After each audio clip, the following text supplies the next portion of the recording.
Welcome to Talking Jazz. My guest today is a mallet player, composer, and we'll find out so much more. Patricia Brennan. Welcome, Patricia. Thank you for having me.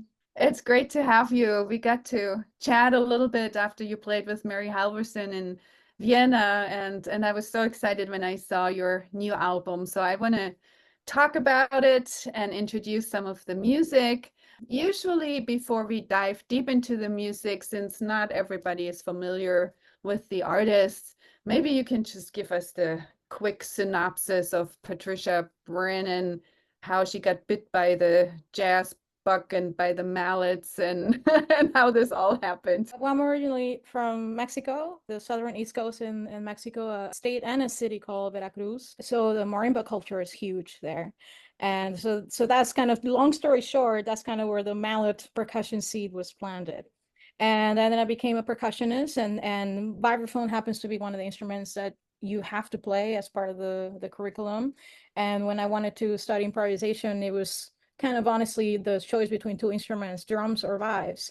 And I was a huge mallet fan, so it was a no-brainer for me to just, go with the vibraphone and then use it as my vessel for expression. So that's kind of how I got into the instrument. Improvisation kind of has always been in my life. There's a huge Afro-Cuban culture in that town where I'm from in Mexico. So a lot of Cuban immigrants, a lot of immigrants from many other places. So it's a very particular place musically. All the styles of music there include improvisation. So for me, it wasn't necessarily it was jazz, it was improvisation, which is in general a way of expressing yourself amongst different styles of music. For me, that's very important because I kind of keep applying sort of that approach to improvisation, even though I'm kind of more in the jazz world now. I try to not think about it like it's coming from just that one vein, but actually it's informed by many other veins, which my music in a sense kind of reflects that as well. I've released my first, I guess, debut record, which was a solo record. And for me, that was a huge statement of just not only how I see music, but how I, perceive my instrument as well and the role that the instrument has in improvised music. And in a sense, all the records that came before, including the newest one, Breaking Stretch, is kind of a continuation of that statement and that vision, but just kind of, using different ensembles to present it. That's how we got to today. That's the quick synopsis. So you ended up in New York. So I moved to the States almost 20 years ago, and August 21st would be the anniversary of that. And I talk about it in the new album because it's kind of a weird feeling because I was 20 years old when I moved to the States. And it would be 20 years now that I've been living in the States. So it's kind of weird, to kind of like those questions of identity, because it used to be, I'm from Mexico. That's where I grew up. But now I pretty much spend the same amount of time in the States. And, all my experiences, friends and everything, my husband, and everything. So it's been an interesting year, dealing with all those things and questions and identity, and I wrote a song about it. But yeah, basically the way it happened, and it was a total fluke in a sense. I was originally planning to go to Den Haag or The Hague in the Netherlands to study percussion, but then I just had this opportunity to go to Philadelphia to the school called the Curtis Institute of Music, which you get a completely full scholarship and also complete financial support, and on top of that is one of the most amazing schools in the world. So I couldn't say no to that. And so that was basically my ticket to come here. I always wanted to go somewhere else. I wanted to leave Mexico and find more opportunities just to pursue what I wanted to do with music, which eventually I found that I couldn't do it anymore in my home country. Once in Philly, that's kind of where, even though Curtis is more of an orchestral school, I was already determined that I wanted to be a soloist, improviser, write my own music. And then I just started to find my connections from there. And I started to play in the local scene in Philadelphia, study with some of the jazz musicians there. And then actually that's where I met my first, I guess, sort of mentor or employer, John Hollenbeck. He did this residence in Philadelphia where he chose musicians from there. Matt Mitchell was one of the musicians as well. That's kind of where we met. He's also from Philly. But anyway, long story short, I got to kind of like get a taste of that sort of New York experience, even though I was still living in Philly. So my next step was moving to New York, and as an international student, going to another school is the easiest way. to do it. You probably know about it. So I moved to New York to do my master's, and I wanted to have the experience of actually being in a jazz environment. So I did my master's in jazz performance and composition. I stayed in New York since then. I picked the first track from the album, Los Otros Yo, The Other Selves. And so this is that new album entitled Breaking Stretch. It's coming out September 6, 2024 on Pyroclastic Records, Chris Davis's label. Usually I ask that before we start listening to it, maybe give us a mindset on what we should listen for, how we should listen to that one. This one is kind of, in a sense, an ode to sort of the vibe of the music that I grew up listening to. It's a soca-inspired groove or feel behind this song, but also, I guess, trying to find the multi-layer aspect of this piece within that sort of party vibe that surrounds it. And it's one of my favorites, actually, to perform. And it kind of sort of features everybody in the band, which is another one of my favorite things of this track. So tell us real quickly the players that we're going to hear. So we're going to start with the horn player, so Adam O'Farrell on trumpet, and I believe he's using electronics in this one as well. Mark Shim on tenor saxophone, John Rabagon, he's playing alto and soprano saxophones. And the rhythm section, Kim Cass on bass, Mauricio Herrera on percussion, Marcus Gilmore on drums, and myself on vibraphone, and I'm using also electronics as well. So here we go, Los Otros Yo from the album Breaking Stretch on Pyroclastic Records, featuring my guest today, Patricia Brennan.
That was a composition entitled Los Otros Yo. This is from a new album entitled Breaking Stretch by my guest today, mallet player Patricia Brennan. And we got to know her a little bit, got to know that she had a full ride at Curtis, which is an important detail. You mentioned the liner notes and some explanations, and I thought there were some really important things in there. So one of your quotes in there says, I wanted to push the music and the musicians almost to the breaking point. And you called it breaking stretch. And we're going to listen to breaking stretch. So I'd love for you to talk a little bit. What kind of breaking points and what did you do and how did that turn out? One of the things when I was writing for this project is I wanted to create the illusion of density, almost as dense as an orchestra, but with these 7 people and only 3 horn players. So it was almost a little bit of using the, for example, one technique that I use is trying to explore the outer ranges of the registers of each instrument. Like not only using sopranino saxophone, which is already, high pitched instrument, but really even within that range, push it even farther. So trying to, a lot of the writing for the horns, for example, it's either extremely fast or exploring sort of those really real high or low ends on their instrument particularly.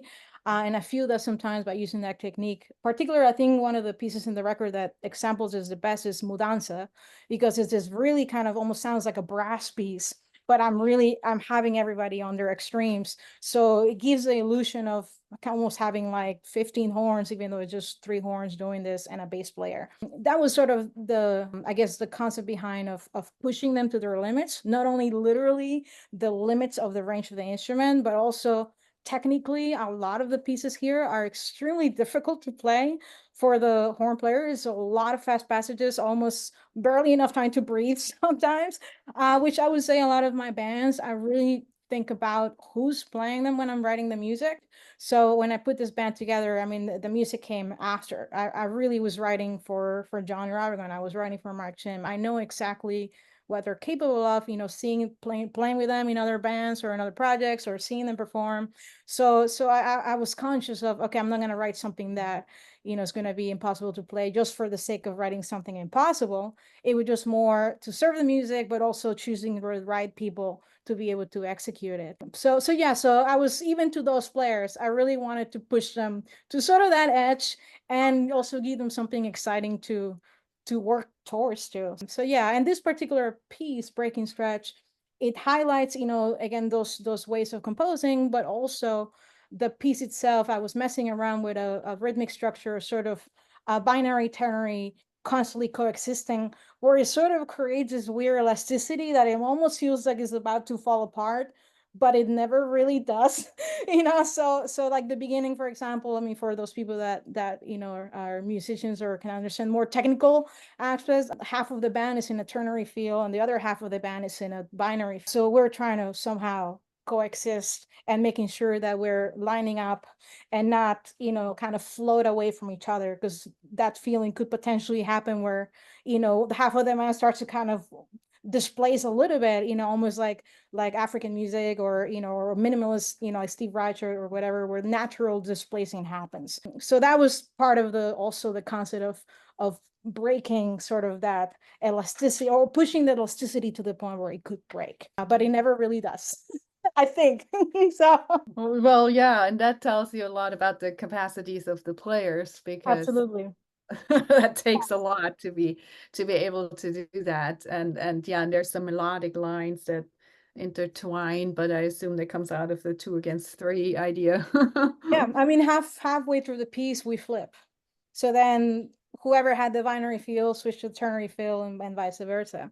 And then we flip again towards the end of the piece. So not only we're coexisting in 2 different realms, but also we keep switching roles as the piece progresses. So I mean, that's actually one of my favorite pieces in the record. I mean, I'm happy with the entire record, obviously, but this one is very special for me. And I was really trying to explore more almost the polyphony amongst the players, including the rhythm section, not just melodic lines. Everybody has all this material happening, creating a little bit of that density in this piece as well.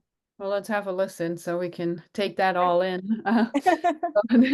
This is entitled Breaking Stretch, which is the title track to the album Breaking Stretch by my guest today, who you'll hear on mallets. There's all kinds of things going on and some electronics. But yeah, this is by Patricia Brennan.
Breaking Stretch, a track from the new album Breaking Stretch by my guest today, Patricia Brennan, that will be out in September on Pyroclastic Records. And we actually got a glimpse into what it means, this breaking stretch. That's part of the philosophy and part of the concept of the album. And well, something else caught my attention here. And it says Brennan is a self-avowed amateur astronomist, often traveling with her own telescope. Yeah, I was fascinated. So there seems to be a lot of mathematics and stars and engineering, and your parents are engineers in your life, and you even mentioned somewhere there's mathematics in everything. So I'm curious about your fascination with astronomy and how that all goes into your music and the mathematical concepts you mentioned.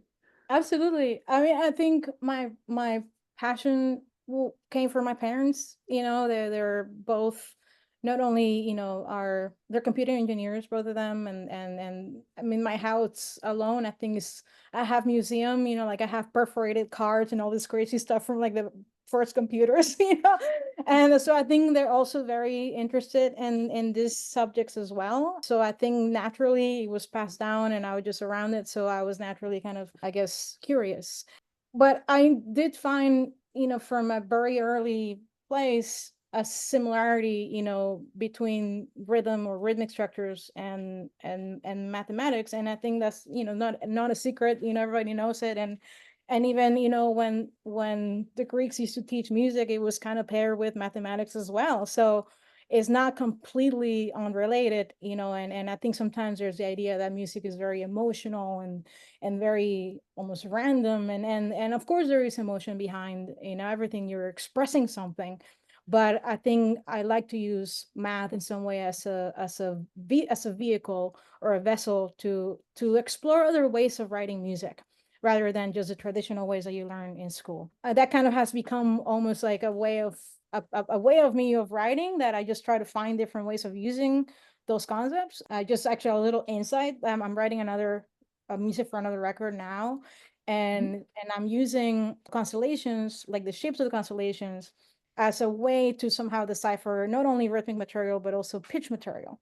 And I will talk about that more later, but that's something, is a way to kind of get inspired by other things other than just the traditional way of writing a song. And I feel that sometimes it helps me to explore different avenues.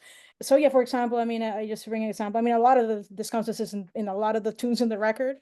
But for example, Palo de Oros, that composition, I use the shape of a pentacle, and just the concept of number 5 and number 10, and trying to kind of mess around with the different rhythmic combinations of spelling out that number, right? So for example, one pattern would be 4/6, that's it, like the vibraphone layer, the entry passage is sort of that rhythmic combination, and it's on top of a whole other combination and on top of a whole other combination rhythmically.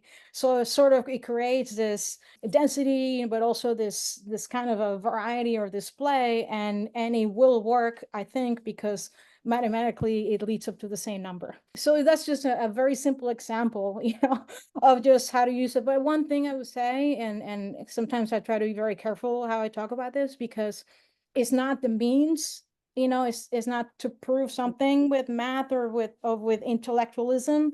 It's just more for me another tool to get to a result, or to at least allow me to explore something different that maybe I never tried before as a composer. So I always try to keep in mind still, like if I write a drum beat using numerical combinations, I still want to be conscious of, well, does it feel good?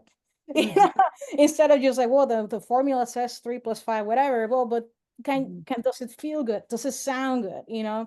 I still try to sort of bring that more organic aspect to it, even though I think also math is organic in some ways. So anyway, so that's a way of applying sort of those concepts into not only my music, but my whole process. That's a really important point. So yeah, of course, it's been a long tradition that composers use outside concepts and inspirations to create, but ultimately it's the language of music, and you need to converse in that language and not in Absolutely. outside concepts. So thank you for clarifying that, but it's very interesting inspiration to take and see what speaks then in the end. So yeah, let's have a listen to this next one. So you already gave us the ideas and the concepts of the fives and the tens and the different subdivisions. So it's called Palo de Oros, the suite of coins. We're playing with fives and tens and everything in between. And this is a piece by my guest today, Patricia Brennan, from her brand new album, Breaking Stretch.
That was Palo de Oros, Suite of Coins, a piece from the new album Breaking Stretch by my guest today, Patricia Brennan. We talked about mathematics, and we also mentioned parents and engineering. And earlier on, you mentioned that it's your 20th year in the States. And, I can relate to that very much. I left in my 20s on a one-way ticket. And that's 35 years ago now. Yes. And then I recently took a job back overseas 2 years ago. And the idea of identities is a huge question. So, you mentioned, are you Mexican anymore? Are you American? What times now it's half and half? Identity is interesting because what does it mean? Is it living in a specific place? Is it following specific rules? Is it looking a specific way? Of course, we have the big issue about immigrants everywhere right now, where people have a hard time grasping the concept because people come in from the outside and they're not sure how to keep their identity, how to integrate identity. So let's exchange some thoughts on that. So how is your identity these days? It's definitely, I think it's complicated for sure. It's like it's one of those things I think is you're constantly reflecting on. This year particularly has been different because, I was mentioning to you earlier, I moved to the States when I was 20, and this would be my 20th year in the States. So basically I lived the same amount of time in both places. So before I was like, well, I'm from Mexico, that's what I know, that's where I'm from.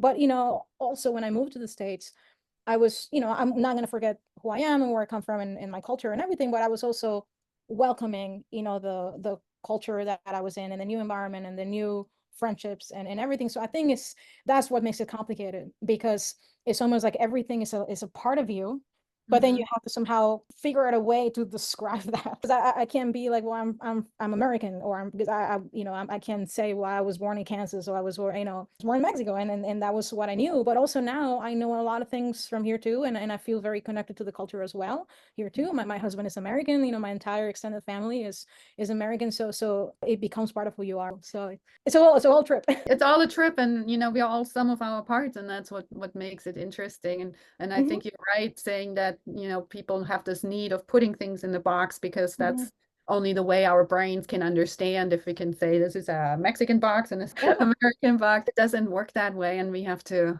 learn to understand that we all are the same with 2 arms and 2 legs and whatever. That we will become a global culture where we all change what we have, and that's a good thing, I think. But it's a hard process right now, as we can see. Absolutely. Yeah.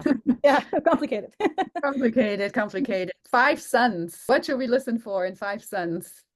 This is a crazy one for the horn players. So this is one of the examples.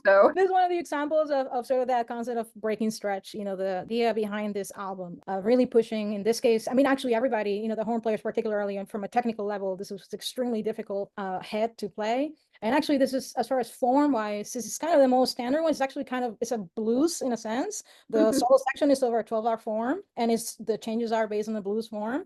But obviously, there's a whole second half. So there's a lot of layers to this. The concept behind it is the Aztec legend that the world has gone through 5 different stages, or 5 different worlds. And currently we live in the 5th world, or the 5th sun. So, and each world has this dichotomy of sort of balance, but then destruction. And then it reverts and it destructs. And there's sort of this dichotomy of just, life itself, birth and death, right? This is kind of what inspired this piece, and if you notice towards the end of the piece, after the blues form and after everybody takes a solo, there's this sort of kind of a hint as almost like turntablist breaks, where the music is going and all of a sudden there's a glitch, and then the music goes and there's another glitch, and then the glitch keeps happening more and more and more often until it ends in chaos, which is what each world, according to the Aztecs, will end in destruction and chaos. So also a little side on, my husband is a turntablist, so he influenced me a lot, and he showed me a lot of that music, and I'm obsessed with it, and so it's a little sort of like, when the turntablist all of a sudden just like breaks the beat or the record or whatever, and that was sort of the idea on the second half of the piece, where the groove keeps getting interrupted by this breaks. That's 5 sons. Fascinating. All right, listen up. Here it is. 5 sons from the album Breaking Stretch by my guest mallet player Patricia Brennan today.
That was Five Sons, a track from the new album Breaking Stretch by my guest today, Patricia Brennan, who you also heard on Mallets, and who we are talking today about a lot of different concepts behind the album and the universe and everything. This was a fascinating conversation. I really appreciate you sharing with us. Yeah, it gives a whole new perspective on listening to the music. What's next and where can we find all this music? Give us the clues and the places and the spaces. First single is coming out on August 9th, and I believe that's where the Bandcamp site's going to go live as well. And the first single is Palo de Oro, Suit of Coins. Irando, which actually I believe is the one that we're listening to of Following Up, is going to be the second single. I think that I'm trying to remember that it's like August 23rd or I believe the end of August. It And goes in then 2 week intervals, yeah. yeah, and then the full record comes out on September 6th.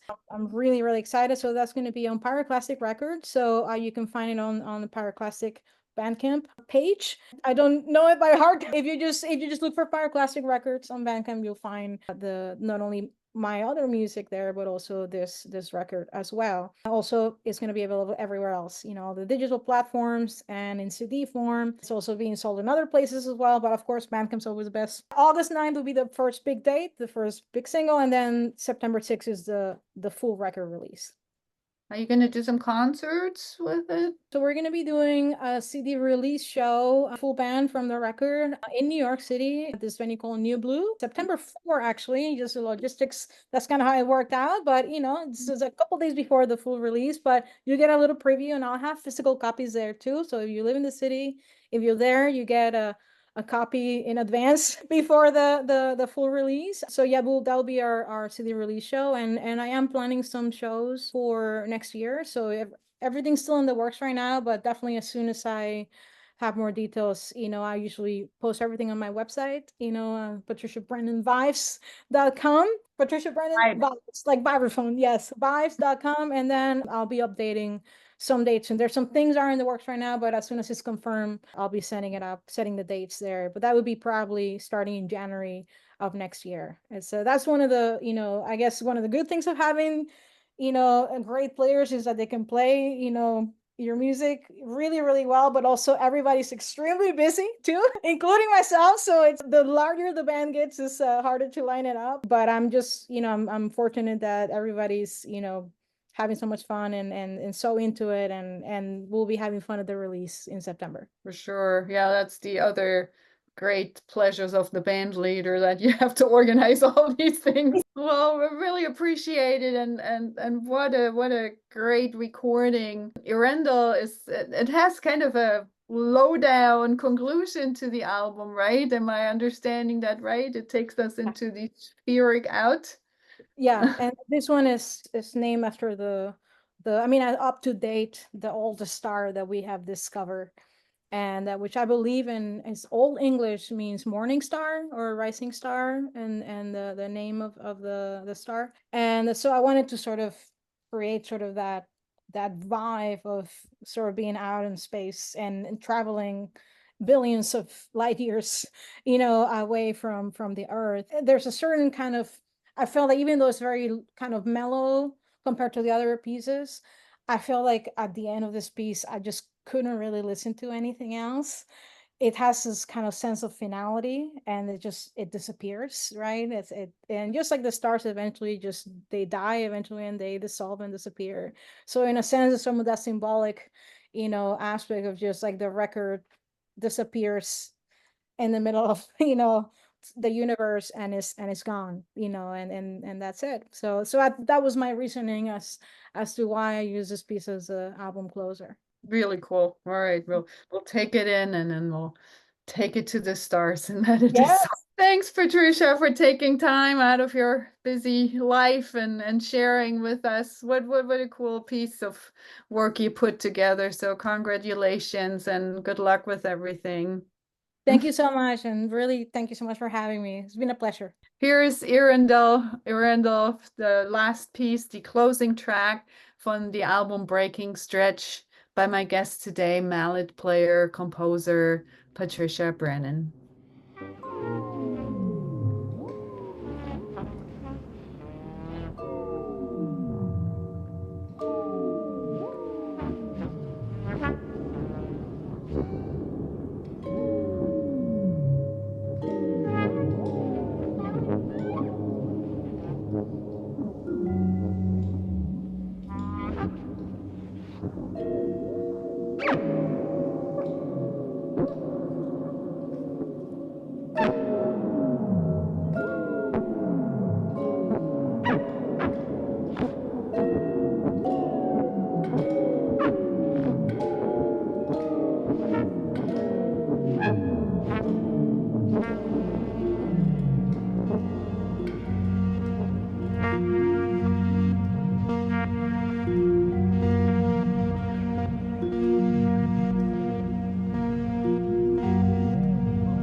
Thank you for listening to Talking Jazz. My guest today was mallet player and composer Patricia Brennan.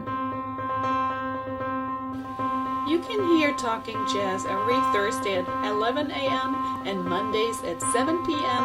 on WETF 105.7 in South Bend, Indiana, or online at jazzradiowetf.org, and Fridays at 8 p.m. on WICR 88.7 Indianapolis.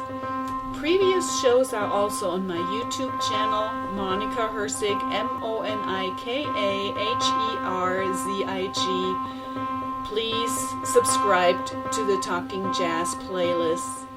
Thank you for listening.